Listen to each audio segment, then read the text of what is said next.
Bismillahirrahmanirrahim. Assalamualaikum warahmatullahi wabarakatuh. Perkenalkan, nama saya Cikal Kustapati. Di sini saya akan menjelaskan mengenai perkembangan peradaban Islam di Indonesia, dan saya mengambil sisi yang menarik, yaitu adalah mengenai Wali Songo.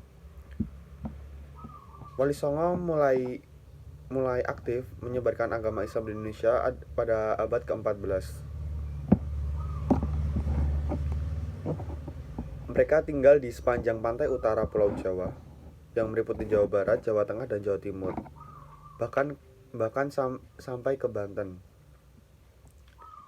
Mereka berdakwah di Nusantara dengan cara mengajak masyarakat untuk masuk ke agama Islam tanpa paksaan. Selama berdakwah, mereka mempunyai wilayah masing-masing dan meninggalkan bukti terhadap peranannya dalam penyebaran agama Islam di negeri ini. Sembilan wali Allah tersebut dijuluki sebagai Sunan karena telah berjasa dalam menyebarkan agama Islam. Masyarakat Muslim di Indonesia mungkin tidak asing dengan Wali Songo.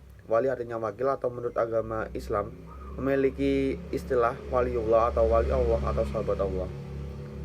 Sedangkan Songo artinya 9. Dalam secara keseluruhan berarti 9 wali Allah. Wali Songo yang telah membawa perubahan terhadap masyarakat Jawa yang mayoritas pada saat itu beragama Hindu dan Buddha. Masing-masing tokoh tersebut mempunyai peranan yang unik dalam mengajarkan atau menyebarkan agama Islam.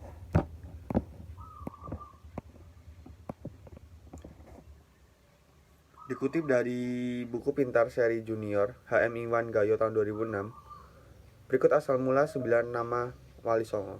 Yang pertama adalah Sunan Gunung Jati, yang bernama asli Syarif Hidayatullah.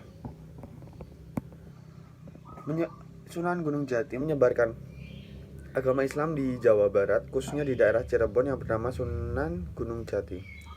Sunan Gunung Jati merupakan pendiri dinasti Kesultanan Banten yang dimulai dengan putranya Sultan Maulana Hasanuddin. Yang selanjutnya adalah Sunan Ampel. Sunan Ampel yang memiliki nama asli Raden Rahmat. Beliau memulai dakwahnya dari pesantren yang didirikan di Ampel Denta atau dekat kota Surabaya. Karena itu, beliau dikenal sebagai pembina pondok pesantren pertama di Jawa Timur. Yang memiliki beberapa murid, diantaranya Sunan Giri, Sunan Bonang, dan Sunan Derajat. Berikutnya adalah Sunan Gresik. Sunan Gresik yang dikenal dengan nama asli Maulana Malik Ibrahim. Sunan Gresik juga dikenal sebagai Maulana Maghribi atau Syekh Maghribi karena beliau diduga berasal dari wilayah Maghribi Afrika Utara.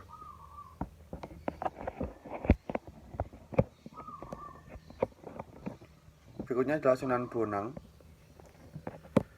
Sunan Bonang menyebarkan agama Islam sesuai dengan cara menyesuaikan diri dengan corak kebudayaan Jawa, masyarakat Jawa yang mengemari wayang dan musik gamelan. Secara tidak langsung, Sunan Bonang ini adalah sebagai pencetus beberapa kesenian tradisional Pulau Jawa, yaitu berupa wayang.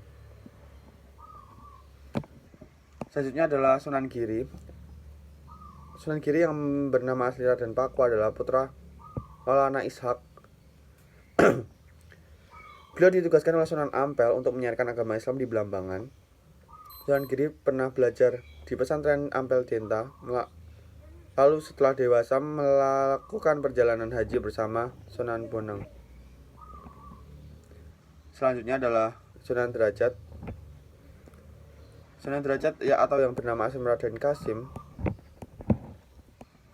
dikenal sebagai seorang wali yang berjiwa sosial tinggi.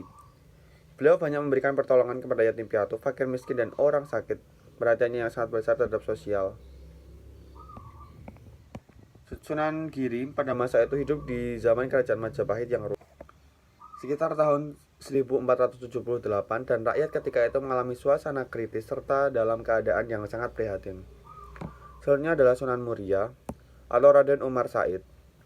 Sunan Muria adalah seorang wali songo yang sangat berjasa bagi penyebaran Islam di Nusantara pada daerah pedesaan. Tapi putra Sunan Kalijaga ini dikenal suka menyendiri dan tinggal di daerah bersama rakyat dan rakyat biasa demi menyiarkan agama Islam. Selanjutnya adalah Sunan Kudus. Sunan Kudus atau yang bernama asli Ja'far Shadiq diberi gelar dengan nama Wali al-Ilmi, artinya orang yang berilmu luas oleh para wali songo. Karena memiliki keahlian khusus dalam bidang agama, beliau juga dipercaya memegang pemerintahan di daerah Kudus. Yang terakhir adalah Sunan Kalijogo atau yang sering disebut sebagai Raden Said. Sunan Kalijogo dikenal sebagai budayawan dan seniman seni suara, seni ukir, dan seni busana. Beliau menciptakan aneka cerita wayang yang bercorak keislaman. Sunan Kalijogo memperkenalkan bentuk wayang yang terbuat dari kulit kambing atau wayang kulit pada masa itu karena wayang begitu populer dilukis di semacam kertas atau wayang beber. Dalam seni suara, beliau adalah pencipta lagu Dhandang Gula. Hikmah yang dapat kita ambil dari cerita Wali Songo adalah selalu teguh dalam menyebarkan agama Allah, yaitu Islam, pantang menyerah, serta inovatif dalam berdakwah. Hal ini dibuktikan dengan Wali Songo yang selalu menciptakan karya-karya seni yang mudah dipahami oleh masyarakat Jawa, sehingga mereka lebih mudah dalam menerima agama Islam. Selanjutnya adalah mereka selalu menjadi tauladan yang bisa dicontoh, atau di sisi lain, mereka tidak hanya memberikan teori, tapi mereka adalah memberikan contoh. Sekian video yang saya buat ini. Mohon maaf apabila ada kesalahan kata dan perbuatan. Saya mohon maaf. Wassalamualaikum warahmatullahi wabarakatuh. Terima kasih.